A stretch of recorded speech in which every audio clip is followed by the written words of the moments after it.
Today was yet another day that the Supreme Court chose not to issue key rulings on abortion, access, guns, or presidential immunity.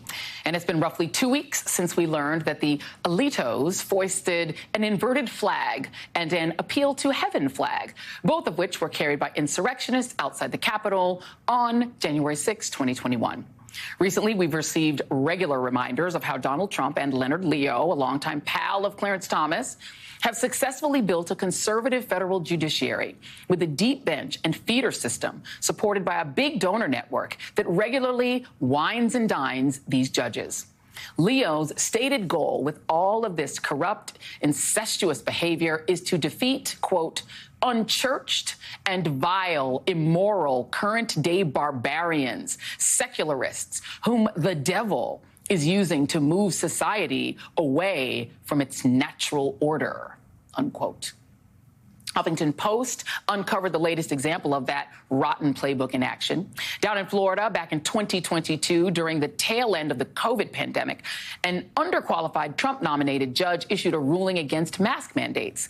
This judge used a weird, never-used legal theory that you could word search like key phrases and apply the old-timey meanings to provide legitimacy to the ruling. And guess where this judge got this legal theory? At a Coke-funded, all-expenses-paid luxury trip where the primary mission was persuading federal judges to adopt this arcane theory.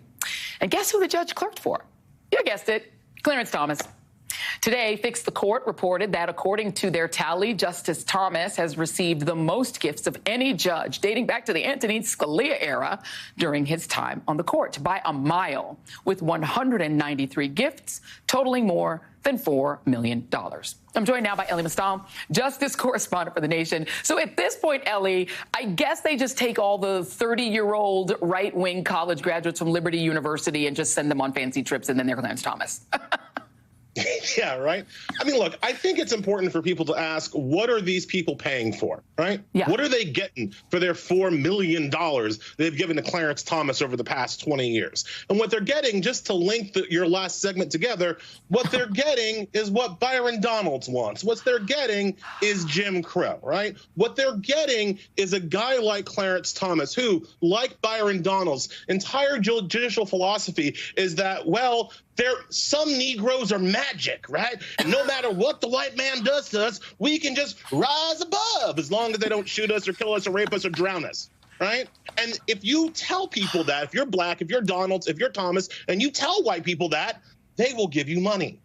And that is what's happened to Clarence Thomas for 20 years. He has told white folks exactly what they want to hear, ruled exactly as they would like him to rule, and done it as their black friend. And so the money is just pouring out. And you see it in these reports where, again, Clarence Thomas, in the figures that we saw today, Sam Alito made like $200,000 over the past, disclosed gifts over the past 20 years. Antonin Scalia, the hero of their movement, again, around $200,000. Clarence Thomas, $4 million. It's wild.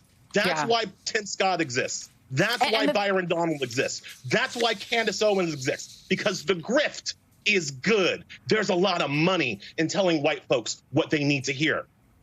It is amazing, because when I looked at the chart, it was like, I thought that Clarence Thomas's was the total because it was so much bigger. Antonin Scalia, like you said, is 6 figures. He's in the 2, the 3 to 4. This guy is, and you're right, it is a thing that the right is willing to pay extra to get women, and especially black people, to tell them what they want to hear about women and black people. Tell them that black people don't want to be able to have a fearless fund. They shouldn't be able to give 20. I wanted, if I had time, to ask him if he supported the fearless fund being not able to give grants out. I'm sure he does, because that's what he's supposed to say.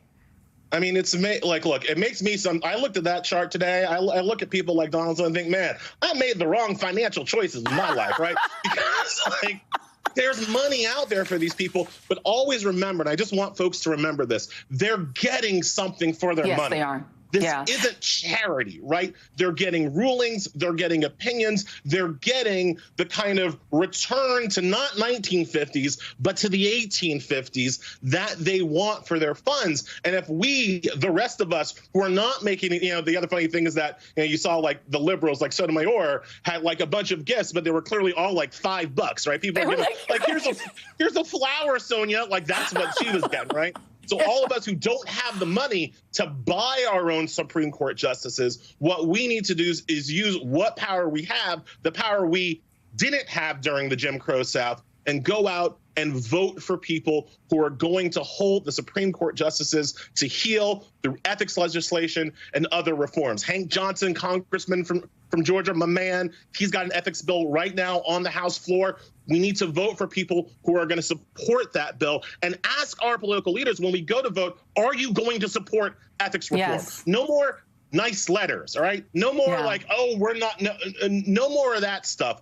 Are you going to support the bills to stop these people from graft? Amen, my brother. Elie Mystal, who understands what Jim Crow was and also what the grift looks like, because the grift is good for Clarence and them. Thank you very much, Elie Mystal. Coming up.